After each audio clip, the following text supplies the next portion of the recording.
Welcome back to our ongoing perusal through the pages of the Apostle Matthew's story of Jesus. We find ourselves in Matthew chapter 27 and verses 62 to 64, reading from the New Century Version of Scripture, verse 62.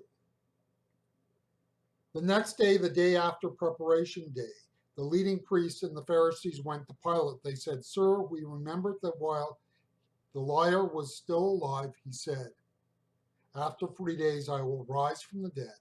So give the order for the tomb to be guarded closely till the third day. Otherwise, his followers might come and steal the body and tell the people that he has risen from the dead. That lie would be even worse than the first one." It is interesting that while we have no knowledge of what the apostles did while Jesus was in the tomb, we know what the religious leaders did. I kind of, on the surface, I understand in terms of the narrative and the story. What the apostles did has no bearing, whereas the religious leaders, as it turns out, would. But it's just fascinating to me. It is the religious leaders that we know of. The religious leaders seemed, and this is my spin, nervous. The religious leaders do not come across as confident. They are not really sure that things are definitively settled. They are also aware of the claim that Jesus made that he would rise again from the dead on the third day.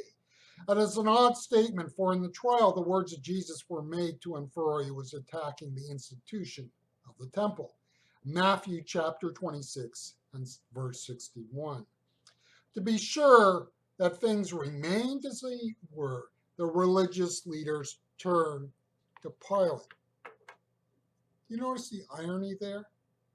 They turned to Pilate, and all of this we do not see. The religious leaders turned to God.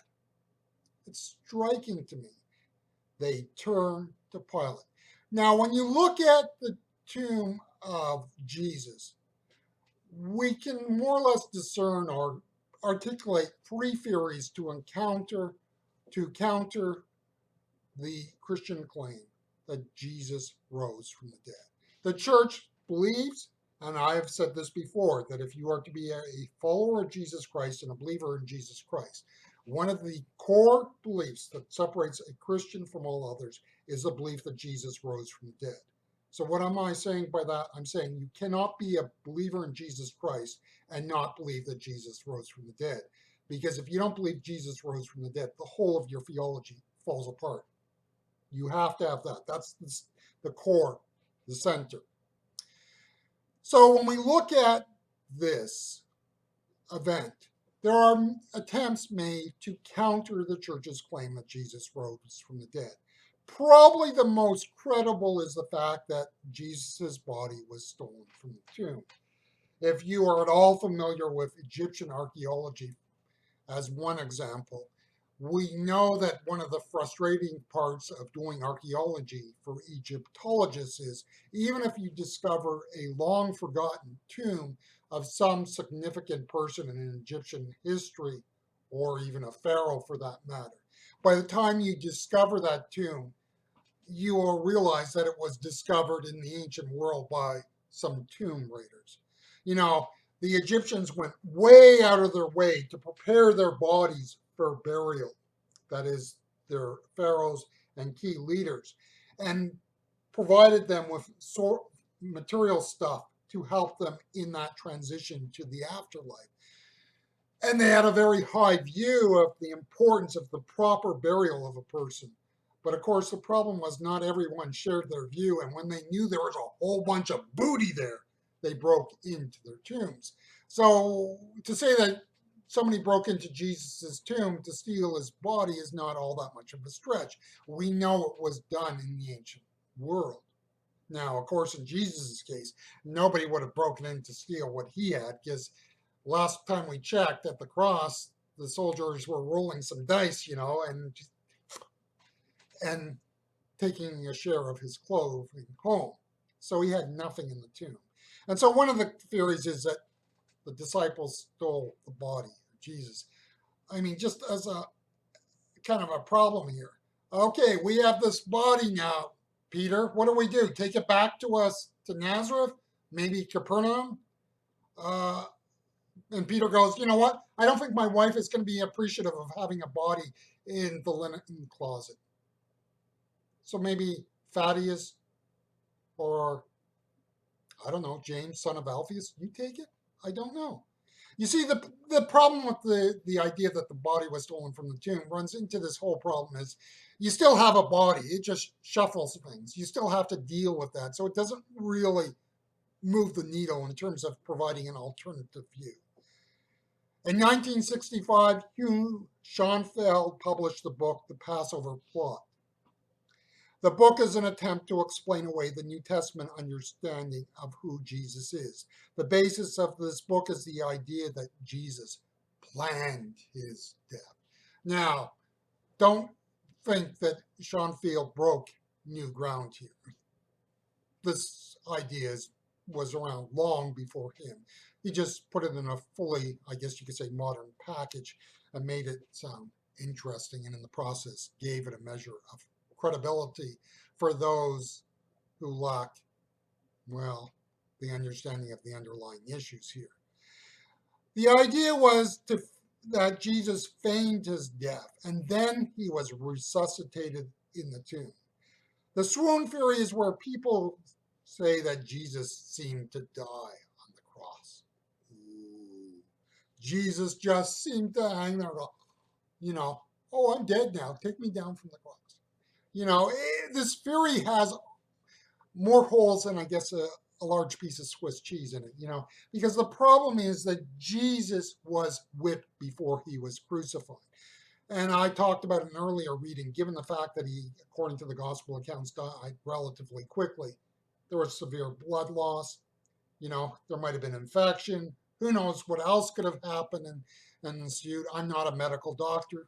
Check with them. They probably could give you more exact details. The point is the swoon theory just does not cut it, because the fact that he, pretended to die doesn't really square with the reality that these Roman soldiers were experienced veterans, and usually they had details who dealt with crucifixion. They knew what they were doing. They knew how to kill people. The Romans were very effective and efficient. They were not newbies at this. The swoon theory is not at all sustainable as an explanation of the resurrection. The third, if you're in the middle of July and sweating out, bring your minds back to Christmas. If you're in North America or in the English-speaking world at Christmas time, in some way, shape, or form, you cannot avoid running into Charles Dickens' The Christmas Carol.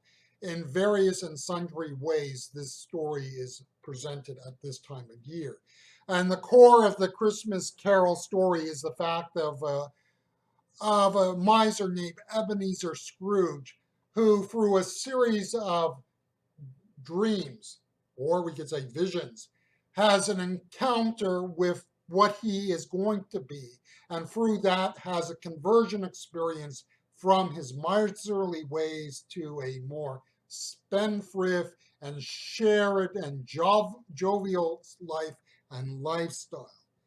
In other words, the application for us here is that the disciples of Jesus had hallucinations. They had dreams. And you can also pick up on other religious traditions. Native American traditions made, for example, use of drugs in religious ceremonies. They are not the only ones, so don't think I'm just centering out them. There are other religious traditions through history that have made use of drugs. I think the Delphi oracles, some scholars have said that it might have been a drug-induced phenomenon. Don't quote me on it. This is not my expertise, obviously.